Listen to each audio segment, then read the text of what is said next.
Good morning. I hope you're doing well today.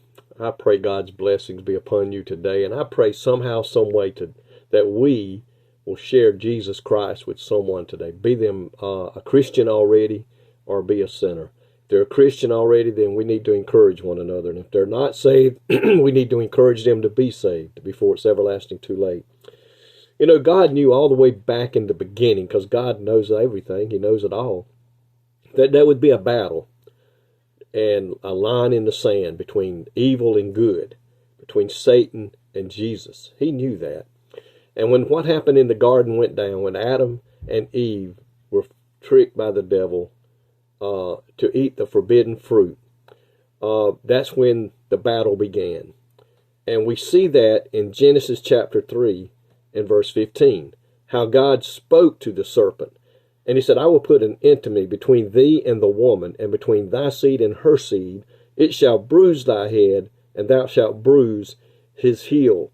He told the serpent right then that you're going to pay for this. And he looked back in verse 14, John, he said to the serpent, because you have done this, you are cursed above all cattle and above every beast of the field, and upon thy belly you shall spend the days.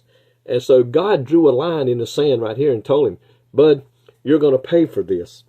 The punishment that was placed upon man and woman was sin. Yes, we're the ones that did it. Adam and Eve fell into that trap. And you and I today bear that when we were born. We were born into sin. We did nothing wrong. We were just a baby, but we were already born into sin. And that was because of the serpent. And Jesus told him, God told him right there, he said, oh, I'm going to put this between you and him. And oh yeah, you'll bruise his heel. He said, and what that meant was when Jesus would go and die on Calvary, he said, you're going to bruise his heel. And we know that. They beat him, they mocked him, they whipped him. They did everything they could to him. And then crucified him on an old rugged cross. One of the most humiliating deaths there was back then, because you hung there naked for the whole world to see. And Satan thought he had won the battle, and so did all the ones that convinced Pilate to crucify him. But what they didn't know was that on that third day, Jesus Christ was going to rise. And he was going to come alive and come up from that tomb and with victory over death, hell, and the grave. Satan's days were numbered from that point on. And folks, we're still in that battle today. There's such an evil force in this world, but God is still in control. Satan can do no more than God allows him to do.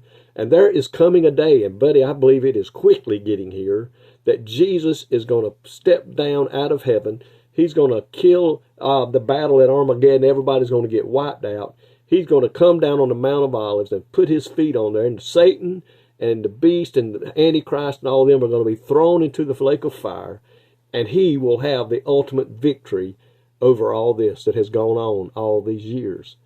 Today, my question to you, which side are you on? Are you on the winning side with Jesus Christ? Or are you still on the losing side with Satan? My friend, this day is quickly coming. And I believe it's getting quicker and quicker as we see things happening in this world today.